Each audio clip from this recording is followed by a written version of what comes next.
you do. I was at the Dallas game in Buffalo with you. I think it was a little rough one for you there. All right, okay. All right. Are we cutting budgets right from here? How much does the speaker get from?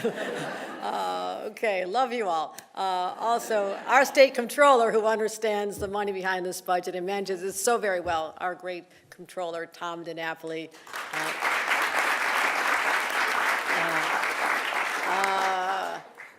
Another person who's not unfamiliar with the cold weather, especially this weekend, Assembly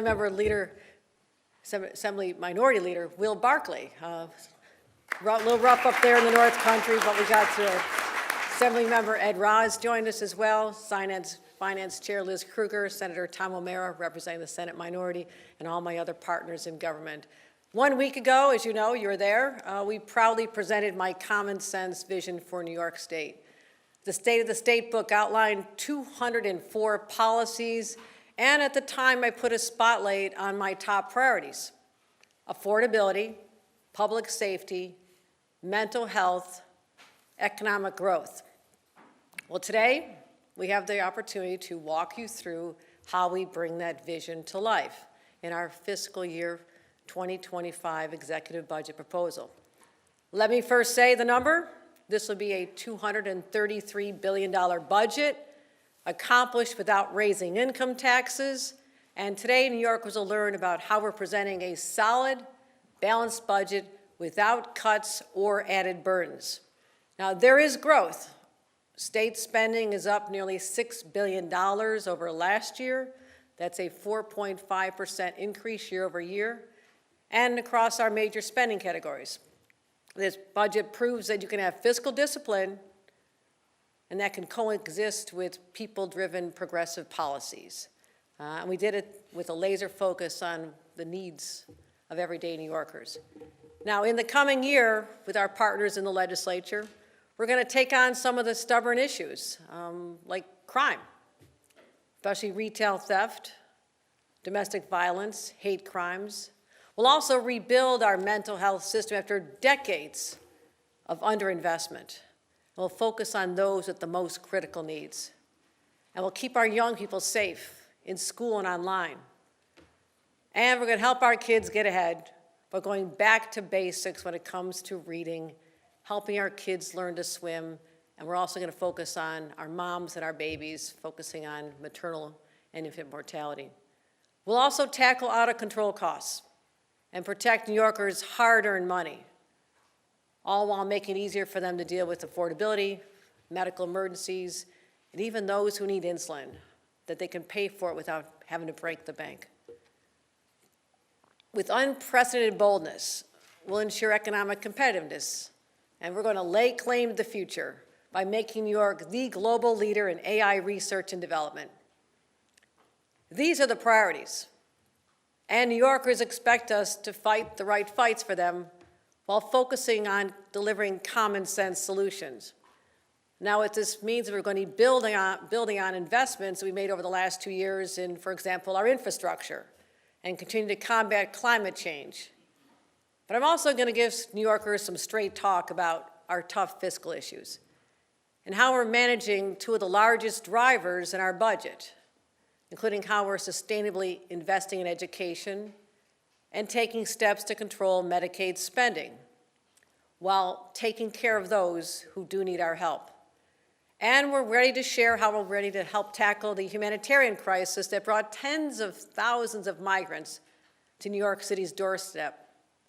And we'll talk about addressing our inexcusable housing shortage.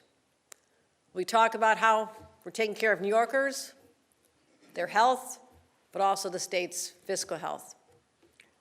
Now let me start out. When I first became governor, took an oath of office right in this room in August of 2021, I first asked, what are our reserves? Reserves that are used for one-time emergencies and one-time crises. At the time, they were only 4% of our budget. I felt that that left our state vulnerable. Having worked in municipal budgets for over a decade and a half, I knew it was important to have at least have a 15% reserve. Now, we've worked hard with the legislature, our leaders, to ensure that our past two budgets have achieved that goal, just landing a little bit over 15%. With that, we've been able to maintain a AA+ credit rating, which means our cost of borrowing is lower. The comptroller knows this. It means we're also ready to weather any of the storms that lie ahead. So what you'll hear about is how this budget invests in programs and services New Yorkers rely on the most, while not spending money we don't have. Let's start with our crime and public safety efforts. I will say it again, and I'll say it again and again. Keeping New Yorkers safe is my #1 priority. And over the last few years, for example, we've made historic investments in gun prevention programs, gun violence prevention, and it's paid off. Shootings and murders are way down. Gun seizures are up. And it's proof that when we invest in targeted strategies and make the right decisions, we can change trends and make our communities safer. But as we continue to take aim at gun violence, now is not the time to turn down the heat. Last year, we committed a record $347 million, up over 53% over the previous year, because we took this so seriously, all to drive down gun violence that was affecting particularly our cities.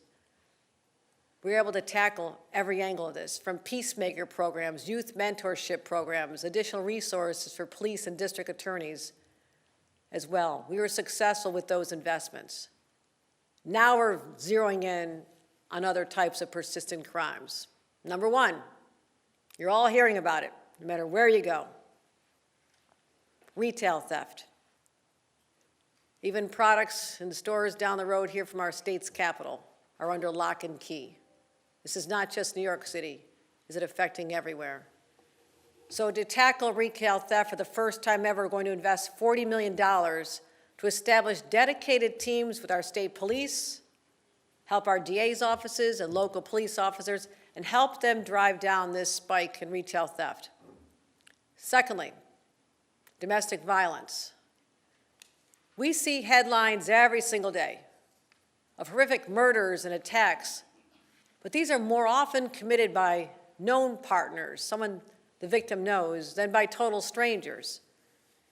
And it's primarily women who face this violence at home. Sadly, the vast majority of these cases are actually dismissed.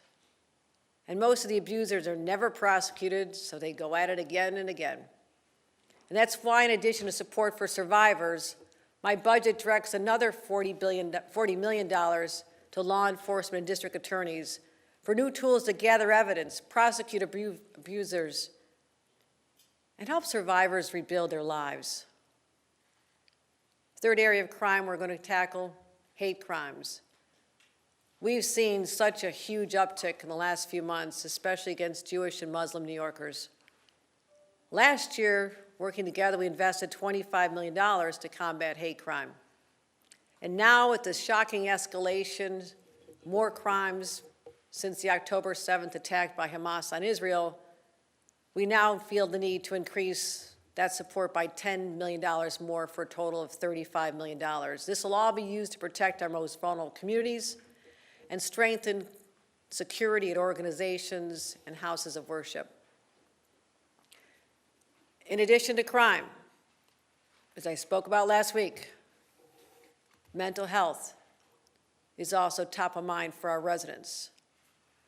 Our system was underfunded for decades, and I've been working so hard with all of you to counteract this callous indifference since day one. I'm proud to say that state investment in mental health is now up over 45%, from $3.3 billion in 2022 to $4.8 billion across the entire continuum of care. And we'll keep investing this year with $24 million more to help people with mental health problems who are involved in the criminal justice system. $37 million for new programs for our street homeless population dealing with mental health. And $43 million to keep supportive housing units for those who really need the services. Those suffering from mental health, from serious mental illness, need intensive supervision and support. That's why our budget will also commit $55 million for 200 new inpatient beds. And as we've talked about, our kids need so much help as well. Since COVID, there's been a nearly 70% uptick in the use of school-based mental health clinics. Now that's assuming your school has a mental health clinic. And so as part of our ongoing investments, we're directing more than $45 million towards school-based and wraparound services and peer-to-peer support and strategies that keep our children safe and out of inpatient care and in their communities. Another very important constituency that too often gets overlooked is our community with intellectual and developmental disabilities. They've suffered from disinvestment and neglect, and we're setting out to change that. We're dedicating $45 million to expand services and independent living opportunities, and $6.7 million to become an employment-first state. And we're continuing our efforts to reduce the devastation created by the opioid epidemic. We began distributing $200 million from the Opioid Resettlement Fund last year. We again appreciate the hard work that our Attorney General Tish James did to secure those funds. This year, we'll put another $67 million toward harm reduction programs, medication treatment programs, and more prevention and recovery strategies. Now let's turn to education. In my first months as governor, I was determined to resolve the almost 20-year dispute regarding foundation aid and do what was right for our educational system. In partnership with the legislature, we increased school aid by the largest amount ever, $5 billion over 2 years. It was done by fully funding foundation aid for the first time, and with this year's increase, we'll have boosted foundation aid by 33% compared to 2021 funding levels. The $825 million increase I'm proposing this year will cement this is the highest level of education funding in state history at $35 billion, a 20% increase since I was sworn into office. Now, I'm going to be straight with all of you. As much as we may want to, we are not going to be able to replicate the massive increases of the last 2 years. No one could have expected the extraordinary jumps in aid to recur annually. And remember this, between the federal government and the state, an additional $20 billion has been targeted to our schools over the last 3.5 years. And moreover, over the last decade, K through 12 school enrollment has decreased by 10% overall. It is well known that we spend vastly more on education per student, right now more than any time in history, more than any state. And it's common sense to ensure that the schools are getting the appropriate money based on their enrollments today compared to what they were a decade and a half ago. And with these record investments, we're also focused on improving student performance, like teaching kids how to read in a way they understand, abandoning debunked theories, updating our curriculum to use proven teaching methods. So to get our teachers ready, we're going to help train them with $10 million to train 20,000 elementary school teachers and teaching assistants across the state. And regarding education, I once again support New York City Mayor Eric Adams' request to continue mayoral accountability for the school system for another 4 years, which has been granted to every mayor since the year 2002. Now, investing in our K through 12 programs builds the foundation for students to excel later in our outstanding public higher education system, both CUNY and SUNY. Over our past 2 budgets, we made $1.1 billion in investments to restore our institutions of higher learning to basically where they should have been. This year, we'll invest $207 million for SUNY and CUNY operations and $1.2 billion for capital projects, keeping our commitment to them very much alive and well. Speaking of alive and well, let's talk about health care. I'm going to address our spiraling costs and just tell you like it is. Our Medicaid projections, our Medicaid spending exceeded our projections this year by $1.5 billion. Let me explain how it happened. First, 200,000 more people than anticipated remained on state-funded Medicaid after the federal government ended their supplemental pandemic support. Maintaining the coverage for these previously unenrolled residents now costs the state an additional $400 million annually. On top of that, to make matters worse, the state is still awaiting repayment of a $1.5 billion one-time bridge loan made to financially distressed hospitals, which actually are about 1/3 of the hospitals in the state. It was all intended to keep them afloat while they're waiting for their federal disbursement. Helped them out. We've been left hanging. The federal government has paid the hospitals, but the majority thus far have not paid us. That also contributed to the $1.5 billion shortfall. This all means that the 2024 Medicaid global cap, which we are statutorily required to remain within, is projected to be exceeded over $1.5 billion.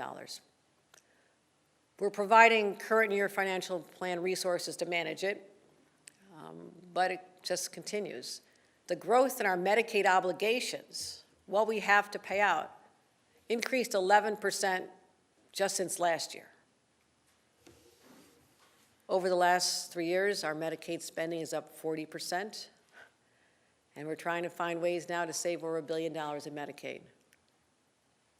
Now, to address some of these long-term stressors facing our healthcare sector, I've impaneled two key resources. One is the New York State Commission on the Future of Healthcare and the New York State Master Plan for Aging. These efforts will help us identify ways to improve the long-term care sector, which is by far the fastest growing area of healthcare. Our aging population, that's the answer. We knew this was coming. It's demographics. It has hit. The number of people needing this care is dramatically higher than it was even a decade ago. So we're willing to work with our healthcare industry and other stakeholders, the legislature, to find the right answers. And we'll find ways to maximize our Medicaid dollars and reimagine the delivery system. And there's some good news. After a year of hard work, we submitted our application, I believe, in September of 2022.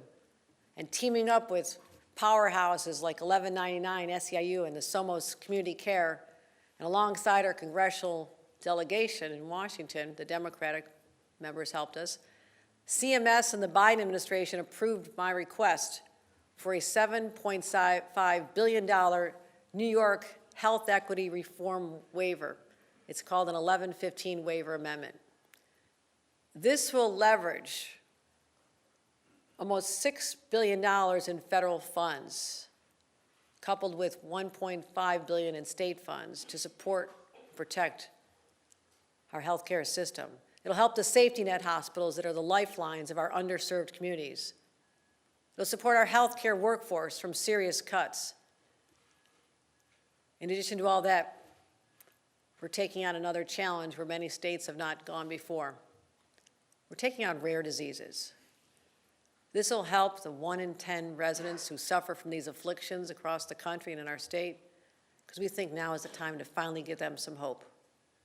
We'll focus on many diseases, but for now we're starting that journey by investing $25 million to support patients and get them into clinical trials across the state on how we can defeat ALS.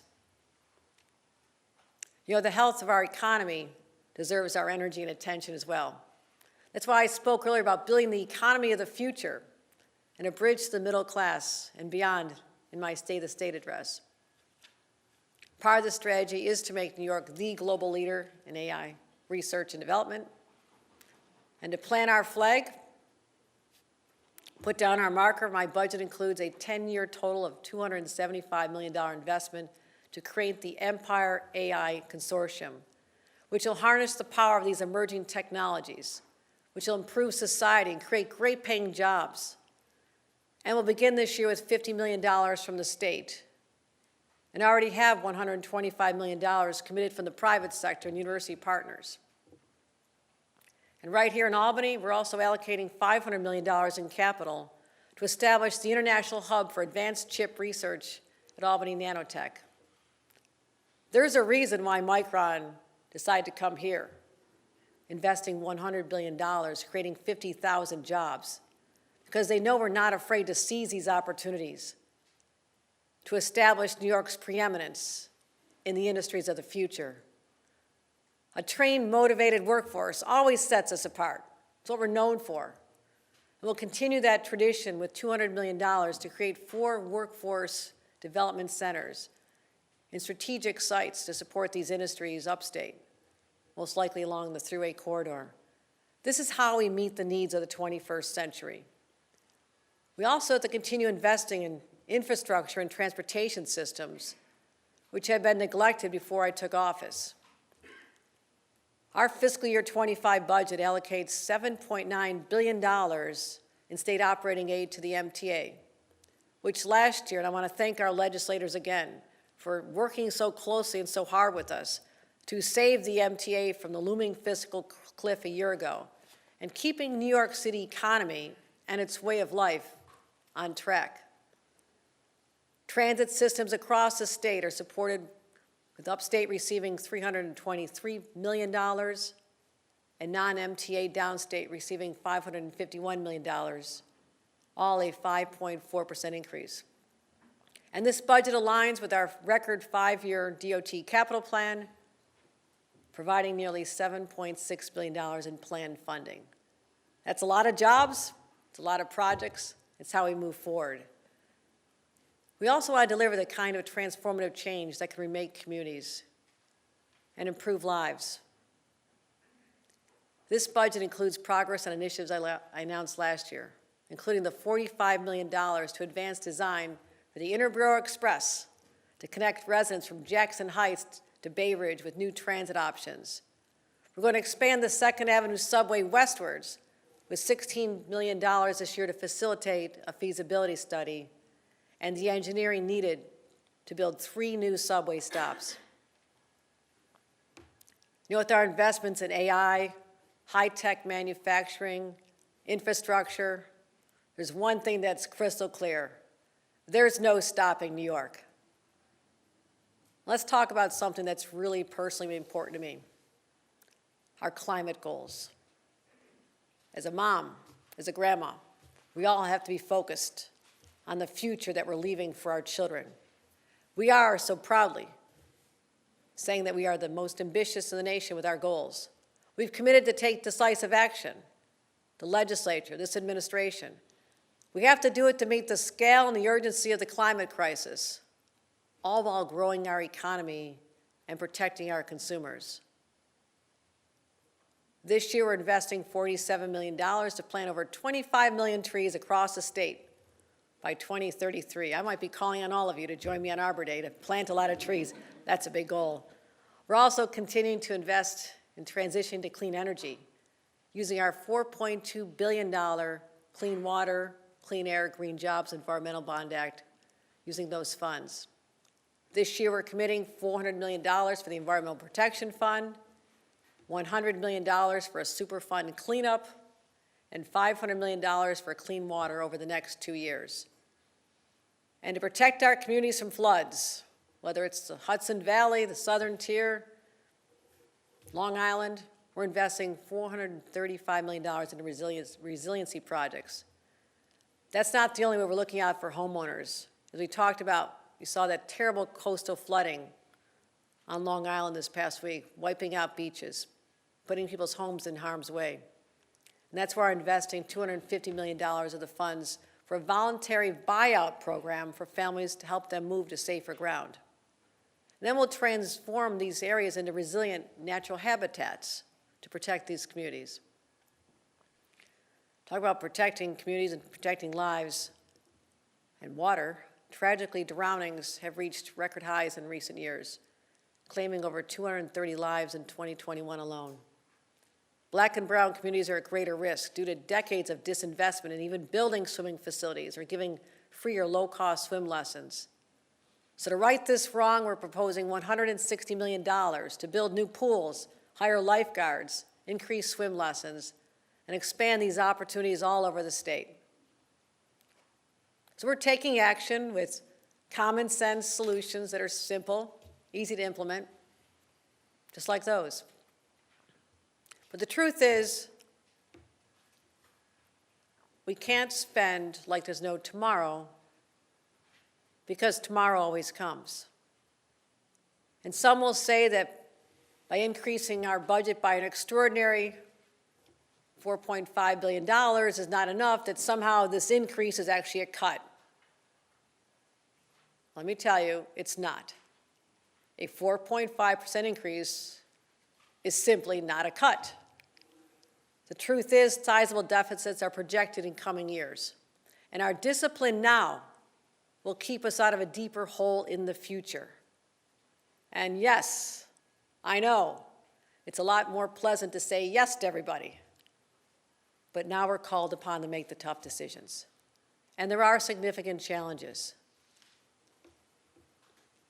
New York continues to carry the burden of sheltering more than 69,000 migrants. Since day one, I have said that this is ultimately the responsibility of the federal government to address this crisis.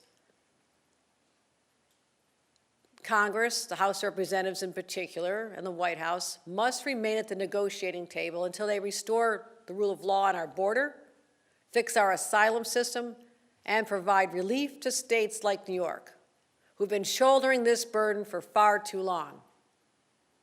This Friday, I'll be traveling once again to Washington to advocate for effective immigration reform, a stronger border, and increased support from the federal government for New York. But until we see a change in federal policy that slows the flow of new arrivals, we're going to be swimming against the tide. For the last 6 months, with the City of New York, with the support from my team, they've been successful in moving approximately 10,800 migrants per month out of the shelter. Sounds good, doesn't it? Except every month, 13,600 new individuals arrive. That's how you just can't get your head above water. So to help the city, last year, our budget we worked on together allocated nearly $1.5 billion to provide shelter. It then ended up growing to $1.9 billion when you added in the costs of our National Guard and health care and other services we've been providing, legal services. And because these extraordinary circumstances, which show no sign of abating right now, we have no choice but to plan for those costs again in this year's budget. The state will now maintain that same $1.1 billion in funding, but because the number of migrants and the expenses have only grown, I am proposing that we draw $500 million from state reserves that are intended for one-time emergencies like this. This will help manage the migrant crisis for a total of $2.4 billion. Now, you know how I'm protecting that reserve. I remain firmly committed to ensuring that our reserves do not drop below the 15%. But I'm willing to use the excess generated by our sound investment practices. We're doing this not just because it's the right thing to do for the migrants and for the City of New York. We also know that companies won't do business in New York if there are thousands of people sleeping on the streets, or the quality of life is dramatically impacted because the city is forced to cut essential services. We must support the City of New York in this moment to avoid these disastrous effects and to protect our economy and state revenues in the short term and long term as well. We're going to continue focusing on securing work authorization and put the migrants and asylum workers to work. Put them to work. That's exactly what they came here for. That'll continue to be our focus. Where we put people. Sound like we have a lot of housing, is there? Let's talk about our housing crisis, our shortage. Housing unsheltered New Yorkers long-term residents and new arrivals alike remains a challenge as long as we lack sufficient affordable housing options.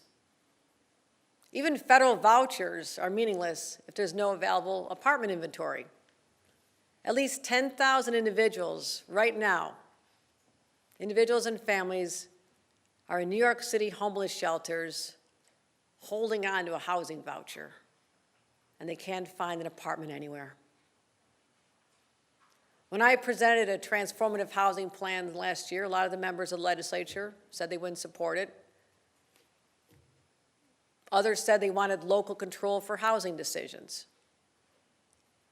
Okay, let's put that to the test. New York City, a local government, should get the local control they've been asking for. Like a new tax incentive for housing development in New York City, so there are places for the people to go. We can get them out of shelters. We can give them that opportunity to be liberated from that environment.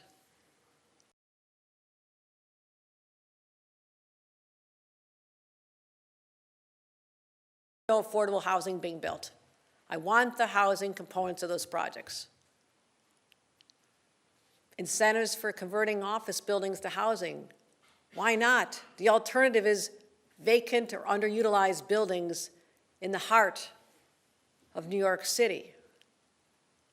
We can stop that. And we should eliminate outdated density restrictions. They were put in place since the 1930s on housing development in Manhattan, and create a pathway to legalize basement apartments, because we need every bit of space we can. Now, as governor, I'll continue to take executive actions on housing. And I heard loud and clear from my friends in the legislature that they believe more in carrots than sticks. Let's do that too. To incentivize housing growth in the suburbs, and for, in particular, transit-oriented development, which makes all the sense in the world. So how we'll do that? We'll put the carrots to test as well. I will make a pro-housing designation a requirement, not an option, but a requirement for municipalities to access over $650 million in discretionary funds. We'll also dedicate $500 million in capital funds to develop up to 15,000 housing units on state-owned property. And we'll continue funding our 5-year, $25 billion housing plan, which will create or preserve 100,000 affordable homes. But everyone knows this. Even with these historic investments, our state still needs hundreds and hundreds of thousands of new homes to solve our housing crisis. The answer, my friends, is not blowing in the wind, it's shovels in the ground. And I know we can do this. When I delivered my State of the State address last week, I said that even in our darkest hours, I could still see light on the horizon. I stand by that message today, and I stand by my commitment to fight the right fights for New Yorkers and pursue the common good with common sense by seeking common ground. To recap, to start, we must crack down on persistent crime, revolutionize our mental health care system, invest in children and families, and build the economy of the future. And we'll continue our commitment to assist New York City in sheltering migrants and keep the conversation about housing, which I began one year ago, keep it front and center. All this can and must be accomplished without raising income taxes on New Yorkers any further, so we can slow down the outmigration that has resulted in the loss of $6 billion in tax receipts this year alone. We could have used that money.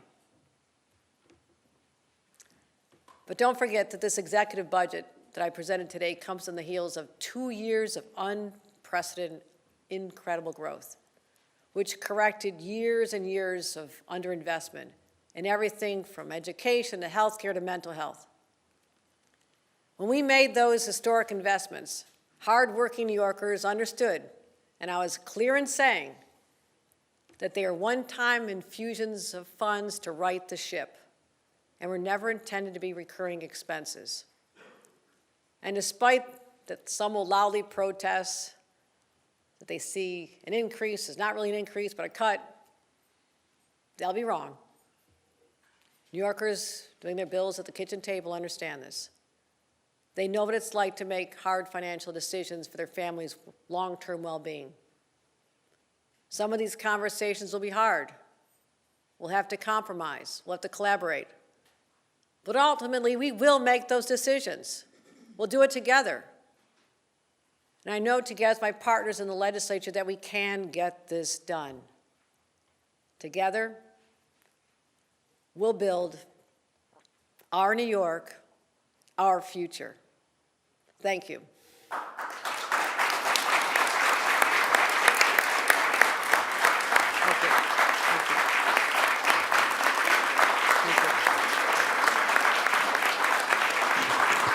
Thank you. With that,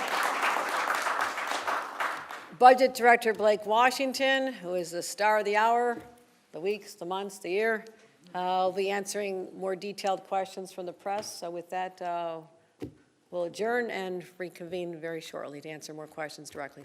Thank you, everyone, for participating. Look forward to seeing everyone over the next session. Appreciate it.